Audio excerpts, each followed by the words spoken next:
नमस्कार दोस्तों, मैं हूं आपका दोस्त नरसिंह कटियार। आइए आज हम बात करते हैं धारा 156(3) सीआरपीसी क्या है।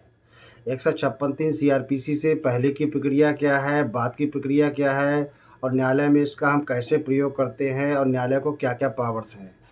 जब किसी मामले में हम थाने रिपोर्ट लिखवाने जाते हैं तो हमारी रिपोर्ट नहीं लिखी जाती।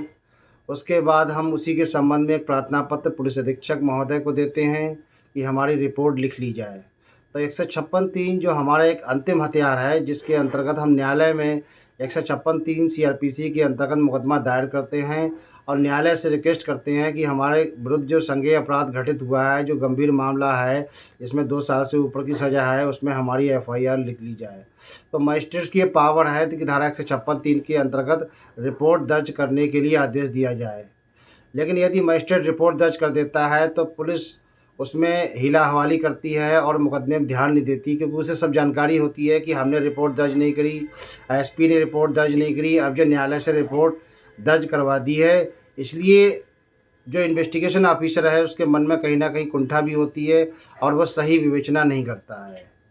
इस संबंध में हमें जानकारी ये होनी चाहिए कि जहां हमने रिपोर्ट दर्ज कराई है और वो हमारा इन्वेस्टिगेशन ऑफिसर है उस पर ध्यान नहीं देता है, तो हम माननीय न्यायालय में एक प्रार्थना पत्र दें कि आपने जो आदेश किया है उसकी मॉनिटरिंग की जाए, उसमें अनुश्रवण किया जाए कि वो न्यायालय के मॉनिटरिंग के अधीन अपनी विवेचना करें।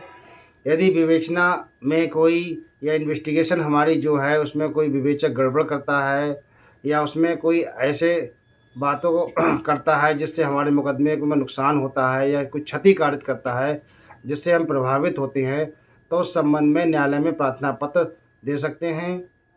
बीच बीच में न्यायालय उसकी मॉनिटरिंग करती है और रिपोर्ट मंगवाती है कि इस संबंध में क्या क्या इन्वेस्टिगेशन आप कर रहे हैं। इन सब तत्वों की जानकारी यदि हमें नहीं होती कि न्यायालय को मॉनिटरिंग की पावर है या नहीं है, ज़्यादातर मामलों में न्यायालय इनकार कर देती है। लेकिन इसमें एक शकुंतला शर्मा बनाम स्टेट ऑफ यूपी 2020 में इलाहाबाद हाई कोर्ट द्वारा विधि व्यवस्था पारित की गई है कि यदि कोई पीड़ित है और उसने न्यायालय के आदेश से धारा 156(3) सीआरपीसी 1973 के अंतर्गत एफआईआर दर्ज कराई है थाने में, तो उसकी मॉनिटरिंग की जाए, जिससे जो पीड़ित है, जो जहाँ से वो हताश होकर आया था, अ, पुलिस से जो परेशान था, जिसकी रिपोर्ट नहीं लिखी जा रही थी, उसे मॉनिटरिंग के अंतर्गत उसकी बातों को देखा जाए और सही इन्वेस्टिगेशन के लिए दिशा निर्देश दिया जाए।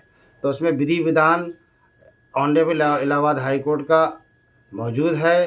तो यदि कोई पीड़ित है जिसने विवेचना का आदेश कराया है, यदि वो सही विवेचना नहीं कर रहा है, यदि वो उसके साक्ष्यों को संकलित नहीं कर रहा है, साक्ष्यों को ध्यान नहीं दे रहा है, साक्ष्यों को अपनी सीडी में एंट्री नहीं कर रहा है, तो आप माननीय जो लोअर कोर्ट है जहाँ से आपने एफआईआर दर्ज करने का आदेश कराया था, वहाँ अपना प्रार्थना पत्र दें और बताएं कि हमारे साक्ष्य संकलित नहीं कर रहा है, हमारे बयान दर्ज नहीं कर रहा है, या कोई महिला के संबंध में है, हमारे 164 के बयान नहीं करा रहा है, मेडिकल नहीं करा रहा है। इन सब चीज़ों को हमें न्यायालय को बताना होगा और विधि व्यवस्था भी बतानी होगी कि हाई कोर्ट द्वारा इस तरह की विधि व्यवस्था पारित की गई है। क्योंकि ज़्यादातर मामलों में कोर्ट ये कह देती है कि इन्वेस्टिगेशन में हम इंटरफेयर नहीं करते, जब इन्वेस्टिगेशन हो जाएगी तब हम जो भी एफआईआर है या चार्जशीट है जो भेजी जाएगी उसमें हम बाद में देखेंगे। यदि एफआईआर आती है तो प्रोटेस्ट आप डाल सकते हैं, संज्ञान ले सकते हैं, लेकिन पहले ध्यान नहीं देती। इसलिए हमें माननीय अवर न्यायालय जिसने एफआईआर दर्ज करने का आदेश दिया है उसके पूरी बात हमें बतानी पड़ेगी और अपनी बात कहनी पड़ेगी कि साहब इसकी मॉनिटरिंग आप न्यायालय के अंतर्गत कर दी जाए। मैं इन्हीं शब्दों के साथ अपनी बारी को विराम देता हूँ। यदि बात पसंद आई हो तो मेरे चैनल को लाइक, सब्सक्राइब एंड शेयर जरूर करें। जय हिंद, जय भारत।